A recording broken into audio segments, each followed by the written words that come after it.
ఈ వీడియో జాగ్రత్తగా చూడండి ఫ్రెండ్స్. మోడీ గారు అంటే నాకు ఎందుకు అంత ఇష్టమో మీకే అర్థమవుతుంది. మోడీ గారు విదేశీ పర్యటనకు వెళ్లినప్పుడు ఫారెన్ డెలిగేట్స్ మీటింగ్ అయిపోయాక డ్రింక్ పార్టీ అరేంజ్ చేశారు. మోడీ గారు వాళ్ళని హట్ చేయకుండా చీట్స్ కొట్టి డ్రింక్ చేయకుండా గ్లాసుని కింద పెట్టేశారు. మొహమాటం కోసం కూడా మోడీ గారు డ్రింక్ చేయలేదు. ప్రపంచంలో ఏ ప్రధానమంత్రి ఇలా ఉండరు, ఒక మోడీ గారు తప్ప. తను నమ్ముకున్న ధర్మానికి సిద్ధాంతానికి మోడీ గారు కట్టుబడి ఉన్నారు. ఇంతకు ముందు కూడా విదేశీ పర్యటనకి అమెరికాకి వెళ్లినప్పుడు వాళ్ళ పంచభక్ష పరమాణాలు ఆఫర్ చేసినా నేను దేవి నవరాత్రుల సందర్భంగా దీక్షలో ఉన్నాను. ఈ 9 రోజులు నిమ్మరసం తప్ప ఏమి తాగను ఏమి తిననని తెగేసి చెప్పిన నిజమైన హిందువు మన మోడీ గారు. ఇలాంటి వ్యక్తిత్వం ఉన్న వ్యక్తి మన భారతదేశ నాయకుడు అయినందుకు, మన ప్రధానమంత్రి అయినందుకు నాకు చాలా గర్వంగా ఉంది. నిజమైన హిందువు ఎలా ఉంటాడో ఎలా ఉండాలో మోడీ గారిని చూస్తే అర్థమవుతుంది. మోడీ గారు ఒక కర్మయోగి.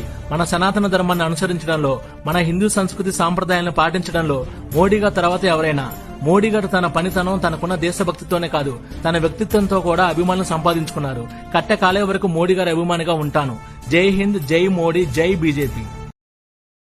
Download ShareChat.